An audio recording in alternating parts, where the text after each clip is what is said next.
सम्पूर्ण दर्शक महानुभावहरू नमस्कार। श्री स्वस्थानी व्रत कथा अन्तर्गत चतुर्दश अध्याय यानि कि 14औं अध्यायको कथामा हजुरहरूलाई हार्दिक स्वागत छ। आउनुहोस् दर्शक महानुभावहरू मन्त्र पुष्पाञ्जली लिएर आजको व्रत कथालाई सुरुवात गरौँ। ओम यं ब्रह्मा वरुणेन्द्र रुद्र मरुतः स्तुन्वन्ति दिव्यैस्तवैर् वेदै साङ्गपद क्रमोपनिषदैर्गायन्ति यं सामगाः ध्यानावस्थिततद्गतेन मनसा पश्यन्ति यं योगिनो यस्यान्तं न विदुः देवाय तस्मै नमः।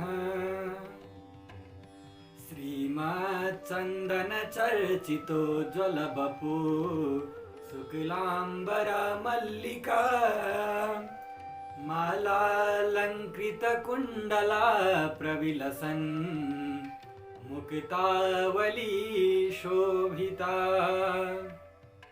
सर्वज्ञाननिदानपुस्तकधरा रुद्राक्षमालाकरा वाग्देवी वदनाम्बुजे वसतु मे त्रैलोक्यमाता चिरम्। मूकं करोति वाचालं पङ्गुं लङ्घयते गिरिं यत्कृपातमहं वन्दे परमानन्दमाधवम्। नमो भगवते तस्मै व्यासायामिततेजसे यस्य प्रसादाद् वक्ष्यामि नारायणकथामिमाम्। नारायणं नमस्कृत्य नरं चैव नरोत्तमं देवीं सरस्वतीं व्यासं ततो जयमुदीरयेत्। ओम श्री स्वस्थानी परमेश्वर्यै नमो नमः। अथः चतुर्दशोऽध्यायः। श्री स्वस्थानी व्रत कथा अन्तर्गत चतुर्दश अध्यायमा कुमारजी आज्ञा गर्नुहुन्छ हे अगस्त्य मुनि। त्यसपछि पार्वतीले श्री स्वस्थानी परमेश्वरीको प्रसाद 8 रोटी 8 अक्षता 8 बेली पुष्प 8 पान 8 कुडका सुपारी सगुन समेत हे स्वामी अब मेरो तपस्या पूर्ण भयो। बालककालदेखि श्री महादेव पाऊँ भनेर हजुरलाई धाइरहेकी बल्ल आज आएर इच्छा पूर्ण भयो भनी महादेवका हातमा प्रसादी साष्टाङ्ग प्रणाम गरिन् रहे आदि पुरुष।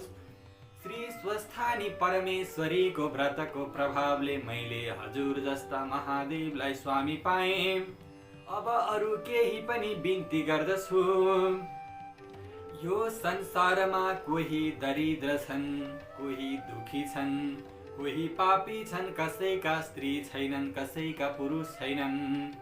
अतः यो श्री स्वस्थानी माताको व्रत प्रकाश गरिदिए सबैको कल्याण हुनेछ। यति पार्वतीले भनेको सुनि महादेवले आज्ञा गर्नुहुन्छ हे प्रिय, तिमी धन्य रहिछौ संसारका दुखी दरिद्री प्रति तिम्रो मनमा यति धेरै दया रहेछ। अब यसको उपाय सुन। पहिले अश्वत्थामा नाम गरेका ऋषिलाई डाक्न पठाई रसातल पातालमा पठाऊ।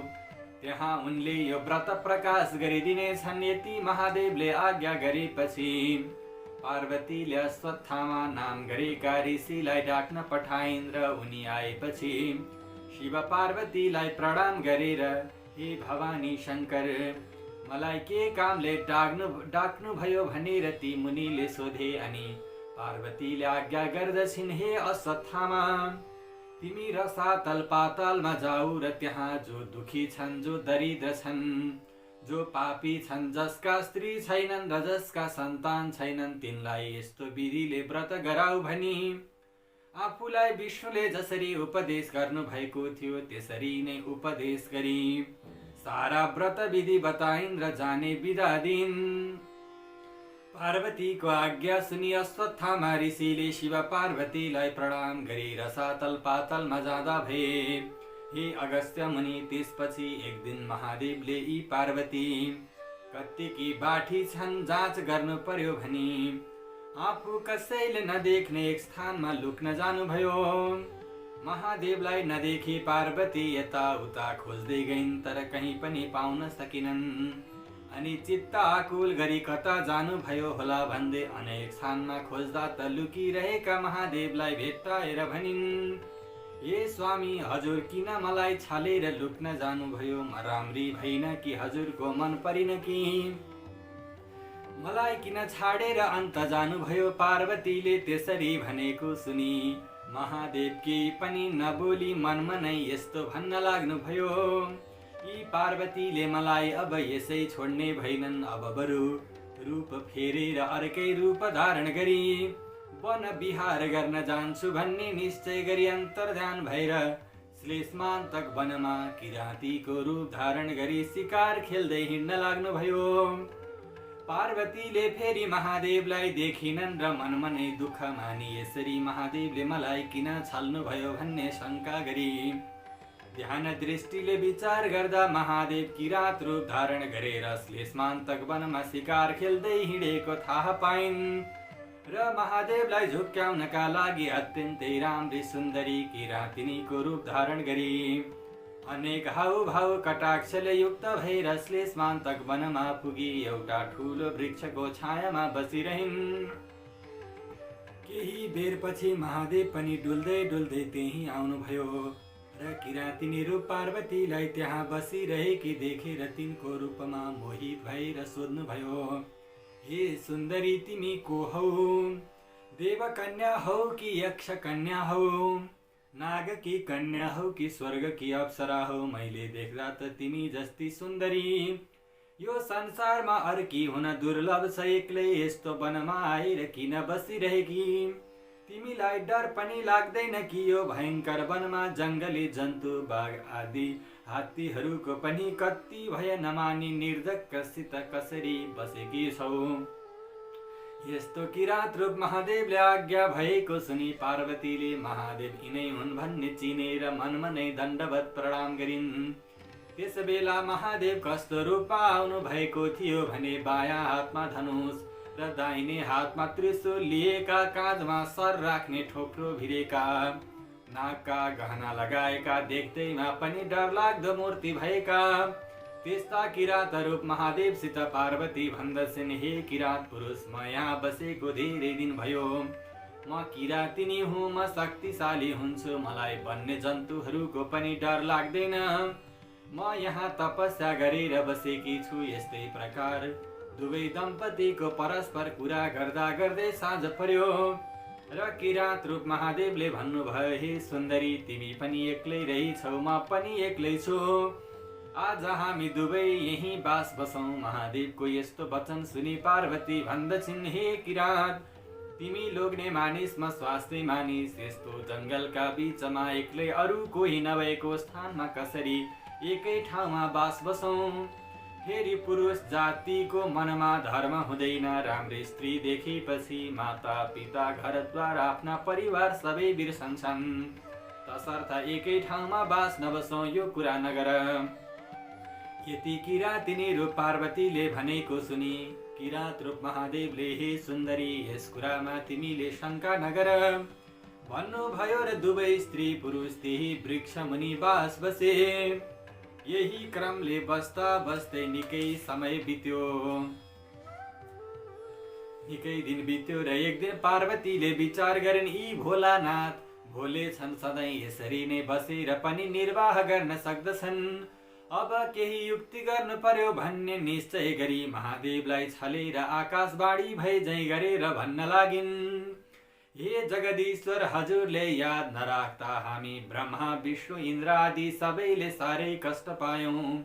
यसै गरी बस्नु भयो भने हाम्रो कल्याण कसरी होला? कैलाश शून्य भएको निकै दिन भइसक्यो। हे वृषभध्वज, कैलाशको चर्चा गरी कैलाशको सेवा गरी हाम्रो उद्धार गर्नु हवस्। यस्तो आकाशवाणी भएको सुनि यो कसका उपर भनेको होला, फेरि म यहाँ आएको त कसैलाई पनि थाहा छैन भनेर यताउता हेर्दा केही पत्ता पाउन नसकी देवताहरूले भने होलान् भनी चुप लागेर किराँती रूप पार्वतीलाई नदेखि खोज्न लाग्नुभयो। अनि पार्वती पनि केही थाहा नपाए जै गरी फलफुल टिपेर खान लागेकी थिइन्। किराँत रूप महादेव त्यही पुगेर हे सुन्दरी तिमी कता गएकी थियौ, मैले तिमीलाई खोज्दा कहीँ पाउन सकिन भन्नुभयो। अनि पार्वती भन्दछिन् हे किराँत म कहीँ पनि गएकी छैन, भोक लाग्यो र कन्दमूल खोज्न हिँडेकी हुँ। यसरी कुरा गर्दा गर्दै पूर्णचन्द्र भन्दा पनि राम्री पार्वतीलाई देखेर चित्त चञ्चल भई कामले पीडा गर्दा महादेव किराँती रूप पार्वतीलाई समात्नका लागि भनेर जाइ लाग्नुभयो। त्यो देख्न साथ किराँती रूप पार्वतीले भन्न लागिन् हे किराँत तिमी कस्ता रहेछौ कि तिम्रो धर्म यही हो, मैले त श्री महादेव बाहेक अरू कसैलाई स्वामी स्वीकार गर्ने छैन भन्ने प्रतिज्ञा गरेर यस वनमा आई उनैको तपस्या गरेर बसेकी छु। तिमी त्यस्तो गर्छौ भने म तिमीलाई श्राप दिई आत्महत्या गर्नेछु। यति पार्वतीले भनेको सुनि किराँत रूप महादेवले भन्नुभयो हे सुन्दरी तिम्रो त्यस्तो प्रतिज्ञा छ भने म उही महादेव हुँ, वन विहार गर्न मन लागेर म यहाँ आएको हुँ, म पत्याए हेर भनी आफ्नो ज्योति स्वरूपको दर्शन दिनुभयो। अनि पार्वतीले मनमा आनन्द मान्दै दण्डवत प्रणाम गरेर बिन्ती गरिन् हे ईश्वर अब मेरा माता पिता कहाँ कन्यादान लिन हिँड्नु हवस्। यति सुनेर हुन्छ भनी किराँती रूप पार्वतीका पछि लागेर महादेव जानुभयो। केही बेरमा जाँदा जाँदा जाँदै त हिमालय पर्वतको घरमा पुग्नुभयो। अनि महादेवले यिनी त पार्वती रहेछन् भन्ने जानेर मैले छल्छु भनेको त मलाई नै छली आफ्ना माता पिता कहाँ ल्याइछन्, अब कसो गरौँ भनी लाज मानेर त्यहाँबाट अन्तर्ध्यान भएर किरातेश्वर शिवलिङ्ग भएर श्लेषमान्तक वनको उत्तरतिर गएर बसिरहनु भयो। फेरि महादेवलाई नदेखेर चिन्ताग्रस्त भएकी पार्वतीले ध्यान दृष्टिले हेर्दा किरातेश्वर शिवलिङ्ग भएको थाहा पाए। पार्वती पनि नित्य बागमतीमा स्नान गरी किरातेश्वर शिवको ध्यान र षोडशोपचारले पूजा गर्दै तपस्या गर्न लागिन्। पार्वतीले स्नान गरेकी हुनाले त्यस स्थानको नाम गौरीघाट भयो, जो मनुष्य गौरीघाटमा स्नान गरेर किरातेश्वरको दर्शन गर्दछन् तिनीहरूका सबै पाप नाश भएर सुख शान्ति भई यस लोकमा अनेक भोग भोगी अन्त्यमा कैलाशवास होला। हे मुनि त्यही क्रमले पार्वतीले कठोर तपस्या गरेको देखि शिवजी प्रसन्न भएर आफ्नो ज्योति स्वरूपको दर्शन दिनुभयो। अनि पार्वतीले अत्यन्त हर्ष साथ शिवजीका पाउमा प्रणाम गरी अञ्जली जोरेर बिन्ती गरिन् हे स्वामी हजुरले मलाई किन यसरी बारम्बार दुःख दिनुहुन्छ, म हजुरलाई मन नपरेर हो कि अथवा मैले केही बिराएको पो छु कि भनेर अनेक विस्मात गरेको सुनि श्री महादेव प्रत्यक्ष भएर पार्वतीलाई अङ्कमाल गरी काखमा राखेर त्यहाँबाट अन्तर्धान भई हिमालयका घरमा जानुभयो। त्यसरी छोरी ज्वाइँ घरमा आएको देखेर हिमालयले अत्यन्त आनन्द मान्दै सिंहासनमा राखेर 84 व्यञ्जन तयार पारी भोजन गराए। त्यहाँ 2-4 दिन बसेपछि एक दिन महादेवले पार्वतीसित भन्नुभयो हे प्रिय कैलाश शून्य भएको धेरै समय भइसक्यो, अब यहाँ बसेर के गर्नु छ र, कैलाश जाउँ हिँड तिम्रा माता पितासित बिदा माग्न जाउँ। यति भनी दुवै दम्पति गएर हिमालयसित भन्नुभयो हे पिता सतीदेवी मरेदेखि आजसम्म कैलाश सदा शून्य छ, अब बिदा पाई कैलाश जाने थियौं। महादेवले आफूलाई हे पिता भनेर सम्बोधन गरेको सुनेर हिमालय अत्यन्त प्रसन्न भई बिन्ती गर्दछन् हे त्रिलोकका नाथ समस्त खण्ड ब्रह्माण्डका सकल देवताहरूका पितामह हजुरले अज्ञानीलाई जस्तै मलाई हे पिता भन्नुभयो। अब मेरो समस्त ज्ञान नाश गरी स्वच्छ ज्ञान प्रदान गर्नुहोस्। सदैव हजुरको भक्तिमा मेरो चित्त लागिरहोस्। हे शशि शेखर पहिले पूजा गर्दछु भनी छोरी ज्वाइँ दुवैलाई नाना वस्त्र अलङ्कार पहिराई सिंहासनमा बसाली षोडशोपचारले पूजन गरी भोजन गराई अञ्जली जोडेर पार्वती र शिवको स्तुति गर्न लागे। हे भवानी शङ्कर, जस्तै समुद्रका घर लक्ष्मी नारायण बस्दा समुद्रलाई आनन्द भएथ्यो, त्यस्तै तपाईँ दुवैजना मेरो घरमा बसिदिनाले मलाई आनन्द भइरहेको छ। हे ईश्वर, हजुर कस्ता भने आफ्नो मायाले यो समस्त ब्रह्माण्डमा व्याप्त भएर रहने यस्ता हजुरलाई कोटि कोटि नमस्कार छ।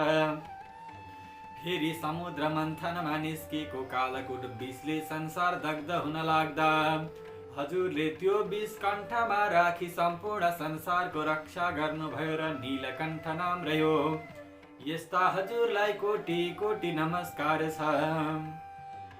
हे विश्वम्भर, आफूले सृष्टि गरी आफै संहार गर्ने यस्ता हजुरलाई कोटि कोटि नमस्कार छ। हे परब्रह्म, त्रिपुरासुर दैत्यलाई वध गर्दा हजुरको रथका अवयवहरू कस्ता थिए भने पृथ्वी नै रथ भएका थिए, 4 वेद रथका 4 घोडा भएका थिए, चन्द्र सूर्य त्यो रथका पाङ्ग्रा भएका थिए, ब्रह्मा सारथी भएका थिए, सुमेरु पर्वत धनु भएका थिए, शेषनाग तादो र विष्णु भगवान बाण गरेर त्रिपुरासुरलाई वध गर्ने यस्ता हजुरलाई कोटि कोटि नमस्कार छ।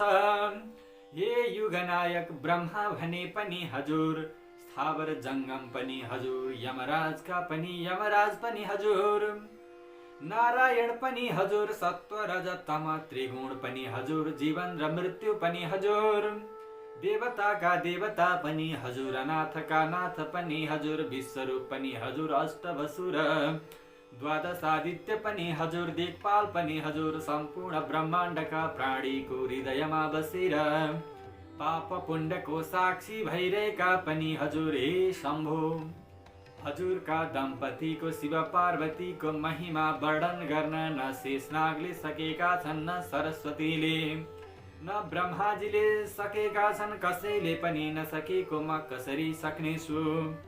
यसरी हिमालय पर्वतले स्तुति गरेको सुनि महादेव प्रसन्न भएर हँसिलो मुख पारी, हे गिरिराज, तिम्रो श्रद्धा भक्ति देखेर म अत्यन्तै प्रसन्न भएँ। सदैव मेरो भक्तिमा चित्त लगाई अन्त्यमा कैलाश पद यानकी कैलाशमा निवास गर्न सके। अब हामी जान्छौँ भनी हिमालय पर्वत र मेनकासित बिदा भई साँडेमा चढेर पार्वतीलाई काखमा लिई कैलाश पर्वतमा गएर प्रमथगण सहित भएर आनन्दले रहन लाग्नुभयो। जय जय श्री स्कन्द पुराणे केदार खण्डे माघ महात्म्ये कुमार अगस्त्य संवादे श्री स्वस्थानी परमेश्वर्या व्रत कथायां शिव पार्वती कैलास प्रवेश नाम चतुर्दशोऽध्याय। हरये नमः। उपनयतु मङ्गलं वः सकल जगन मङ्गलालय श्रीमान् दिनकर किरण निबोधित नवनलिन दल निवेक्षणः कृष्णः। काले वर्षतु पर्जन्य पृथिवी शस्यशालिनी देशोऽयं क्षोभरहितो ब्राह्मणा सन्तु निर्भया। अपुत्राः पुत्रिणः सन्तु पुत्रिणः सन्तु पौत्रिणः निर्धना सदना सन्तु जीवन्तु शरदां शतम्। तत्रैव गङ्गा यमुना च तत्र गोदावरी सिन्धु सरस्वती च तीर्थानि सर्वाणि वसन्ति तत्र यत्र चितोदार कथा प्रसंग। या कुन्देन्दु तुषारहार धवला या शुभ्रवस्त्रावृता या वीणा वरदण्ड मण्डितकरा या श्वेत पद्मासना या ब्रह्माच्युत शङ्कर प्रभृतिभिर्देवैः सदा वन्दिता सा मां पातु सरस्वती भगवती निशेषजाड्यापः कायेन वाचा मनसेन्द्रियैर्वा बुद्ध्यात्मना वा प्रकृति स्वभावात् करोमि यद्यत् सकलं परस्मै नारायणायेति समर्पयेतत्। ओम श्री स्वस्थानी परमेश्वर्यै नमो नमः। हवस् त दर्शक महानुभावहरू, आजको यस श्रृङ्खलामा हामीले श्री स्वस्थानी व्रत कथा अन्तर्गत 14औं अध्यायको कथालाई श्रवण गर्यौं। दर्शक महानुभावहरू, हामीले प्रस्तुत गरिराखेको श्री स्वस्थानी व्रत कथा हजुरहरूलाई कस्तो लागिरहेको छ कृपया जस्ताको तस्तै कमेन्ट बक्समा कमेन्ट गर्न नभुल्नुहोला। हजुरहरूका सल्लाह सुझाव अनि प्रतिक्रियाहरू छन् भने कृपया राखिदिनुहोला। श्री स्वस्थानी परमेश्वरीको परम कृपा हजुर तथा हजुरका सम्पूर्ण परिवारजनमा सदा सर्वदा रहिरहोस्। नमस्कार।